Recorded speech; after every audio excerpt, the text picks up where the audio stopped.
Ni maklum tolong dengar ni, saya nak cerita ni hak perangai lelaki maklum kat kedai. Dia kata pula Motorani tu ayat dia berhenti digantung tu. Kawan tu pula lebih duk ada ridak teh belah bawah tu sambung. Boleh gagah tau ni. Kira kita menikah pun pi buat alignment sikit. Alignment tu. Ni istilah dia. Selesai. Ni maksud bab politik. Dia masuk politik, dia tak kata orang. Dia masuk politik. Ni kok mana ni dia masuk? Kok mana ni? Kita ni kok mana? Dia memang kok mana? Turun pula dah seorang lagi janda pula. Hak sorban 3 lepih.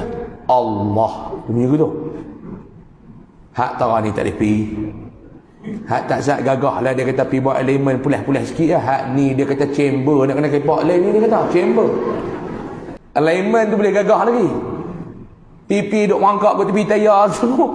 Pulah-pulah terin bagi elok balik. Mau chamber ni teruk nak kena buang tayar, nak kena kepak balik. Kan?